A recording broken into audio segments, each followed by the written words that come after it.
the last video, we learned how to play with image view to display images. And in this video, we'll see buttons. Okay, let's start by removing this image view here and adding a button instead. And I will use match parent for the width and wrap content for the height. After closing it, yes, here's our button. Now I'm gonna add a text attribute. Let's say click me. Did you remember this text attribute from somewhere else? We were using this text attribute in text views, and also we're using it now for buttons. This is because buttons are actually specialized text views. To visualize this, let's see this chart here. So text view is a specialized version of view, and image view is also a specialized view, and button is a specialized text view. This kind of is a relationship, like button is a text view is a view, image view is a view, is widely used in object-oriented programming and is a well-known concept in computer science. And this is done via inheritance. We won't cover inheritance now, but knowing these relationships really help you understand which attributes are working in which views and why. So let's see another chart. For example, you can see that layout width and layout height and background are attributes for view.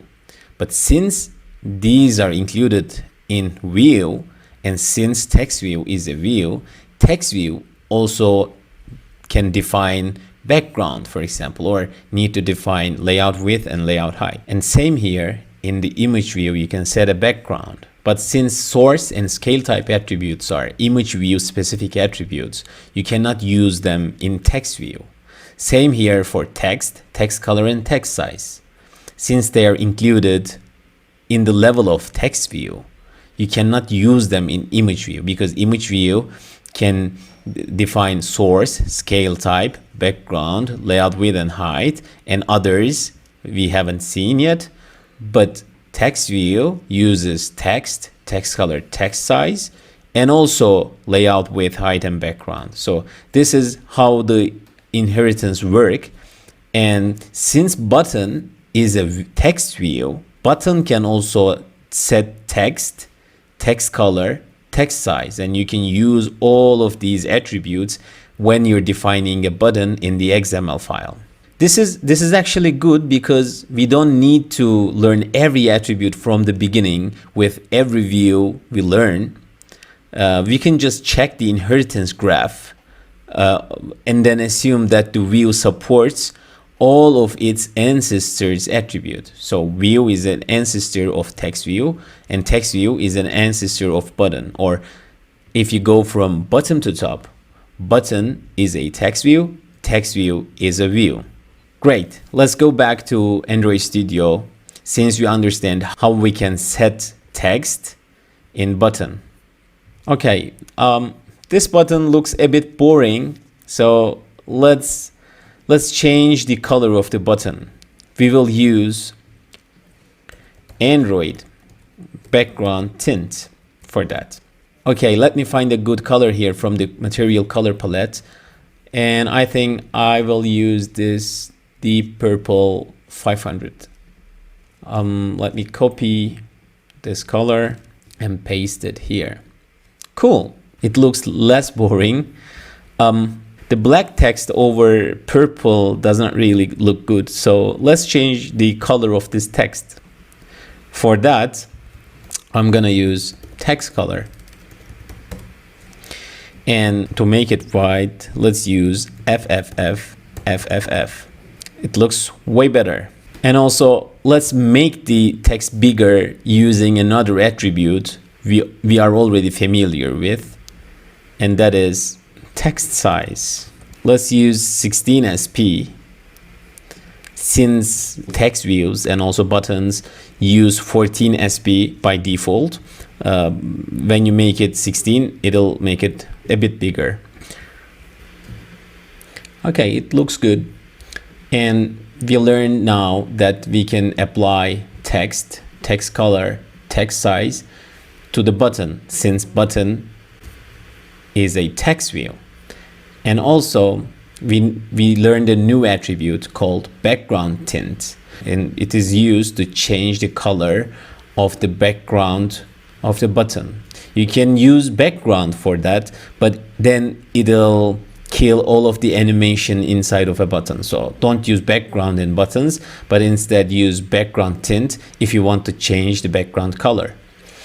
Lastly, if you want to apply more styling to your button, go to material.io/components/buttons and read the guidelines there to learn about more styles and more options you have. We won't go into the details of buttons, but instead we'll learn about view groups.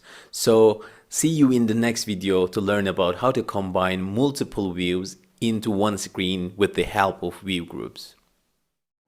Okay, so far we learned how to create image view, text view, and button, but we haven't shown all of these in one single screen. In this video, we will learn view groups, which will enable us to combine all of these and show all of them together in one single screen. View groups are special views that support grouping and positioning other views inside. And in this graph, you can see that view groups are also views. These are is-a relationship arrows. So, for example, button is a text view is a view, so button is a view. Same here for frame, linear, relative, and constraint layouts. They all are views, okay? But also they are view groups. So view groups are special views that enables us to combine and group multiple views inside, and they position them, they lay them out, okay? Hence the name layout. They combine multiple views inside of them and position them. The most common view groups are frame layout, linear layout, relative layout, and constraint layout. But in this course, we will only see linear layout and relative layout. The reason is, with these two different view group classes, we can build almost every possible screen, okay? Constraint layout is also a very good and modern layout, which is also a bit more advanced and efficient when it comes to building sophisticated screens. However, there is a lot to learn in constraint layout, so we are gonna skip it for now in this course. Before going into individual view groups like linear layout or relative layout, I want to talk more on view group concept. View groups control other views' sizes and positions when they are added into a view group as children of the view group. This parent and child relationship between views are defined by how you place them into the XML file. Let's say we have an XML file structure similar to this one. We have a view group in the outside and 3 views. So I am using here a view group and view namings, but actually you can think them as linear layout in the outside, one text view, one image view, and a button, okay? But for the example's sake, I'm just saying view group, view, okay? This view group has 3 views added as children. How do we know that they are children of this view group? Because this view group, following a different notation than the others, it uses multiple XML tags. It is the opening tag, and this is the closing tag, and the other self-closing view tags are inside of this whole view group. So these are interpreted as being children. So this becomes this, and the second one becomes the second child, and the third one becomes the third child.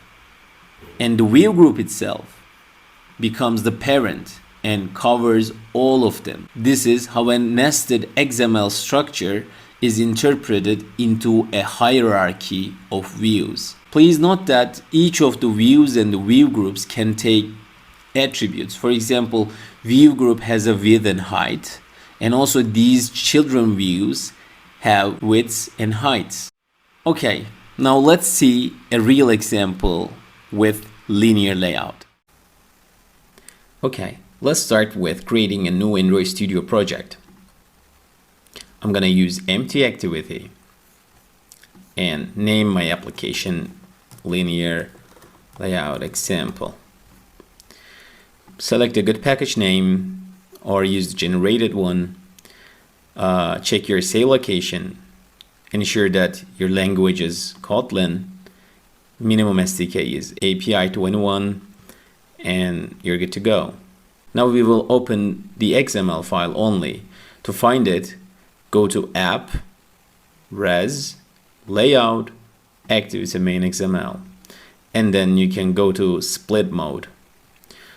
For you to view better, I'm gonna switch to the presentation mode. Pressing Command-Shift-A and typing presentation. I select enter presentation mode. Now I can change this constraint layout to linear layout. It automatically changes the closing tag as well. And then I'm gonna remove this text view. Delete this line here that we don't need. And we are good to go. So I will start by adding an image view inside of this linear layout. I'm gonna use match parent width and 240 dp's height. I cannot see anything because I haven't set any background color or I haven't put a source. But to put a source, I need to copy and paste an image into the project. So I'm gonna exit presentation mode again and copy the image file from the earlier lessons and paste it into project drawable. Use the drawable one, not the drawable v24 one. And put a good name. It should be only alphanumeric characters and underscore. Once you named it well, click OK. Now I have my file here. I'm gonna switch to presentation mode again and add this image into this image view. To do that, I'm gonna use source attribute. And if you remember, we were using at drawable / file name notation. As soon as I do that, cafe image appeared here. But also notice that since the image ratio is different than screen to fixed size ratio, I have some white space on the right hand side and left hand side. To get rid of these spacings, I can use a different scale type like center crop. Okay, so let's add another view. For example, a text view. I'm gonna use wrap content for width and height, but the text view is not visible, and the reason is we're using a wrong orientation. What do I mean? If you hover over this error underline, it says wrong orientation, no orientation specified, and the default is horizontal. So if you don't set any orientation, linear layout assumes that it's a horizontal linear layout. And since image view is a match parent image view, the text view goes out of the bounds of this linear layout. It tries to align all of the children horizontally. So to fix this problem, I'm going to set the orientation to vertical. And now my image view is aligned here, but it doesn't take any space because it doesn't have any text inside. So let's put some text. Let's say welcome to our cafe. Okay, so let's also add a button. For the width, I'm gonna use match parent. I want the button to be filling the width of the parent, so I'm gonna use match parent for the width. And for height, it's not important for me. I can use wrap content so that it uses the minimal width that it shows its text inside. And let's set the text of this button to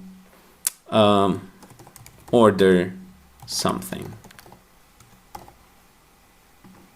So now I have one image view, one text view, and one button, all aligned and chained in a vertical fashion thanks to linear layout. What does this orientation mean? When orientation is set to horizontal, linear layout aligns the children side by side as shown in the image. When it's set to vertical, the layout will look like this. It doesn't mean that you cannot modify the widths and heights of the children. In a complex layout, horizontal and vertical linear layouts can look like this, where children can be spaced from edges, from each other, and also pulled to different sides of the linear layout, like this. So both of these graphs show how linear layout aligns its children. If I pick horizontal orientation, it aligns all of the children in this manner. If I set the orientation to vertical, it aligns all of the children with this manner. So here you can see that it aligned the children vertically. If I go to the blueprint tab, you can see that image view, text view, and button is positioned like this. Let's switch back to the design tab. And now, what if I want to center them all? To do that, I can go to the linear layout and add an attribute called gravity. With this gravity, you have lots of different options, but let's say you want to pull all of the children to the center of linear layout. You can use center. See, since this linear layout was taking all of the screen, its center is here, and with gravity selected to center, it pulls all of the children to the center of the view. Okay, so gravity is how linear layout pulls all of the children. So let's say we use a bottom gravity, then it pulls all of the children to the bottom. By default, the gravity is top and start. We use a pipe operator to denote this. If you want to change this, for example, if you want to use top and end, you can do that. See, this text view went to right of the screen because I added this end. Or if you want to pull to the bottom end, I can use bottom and end. See?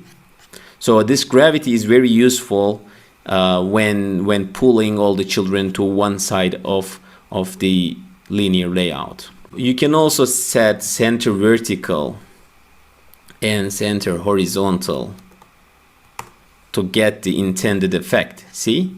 We can align all our views using this gravity.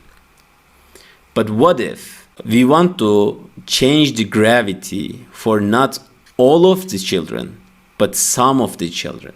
For example, let's say we add another text view. I'm gonna press Command D to duplicate this block and add another one. Let's say, please order something below.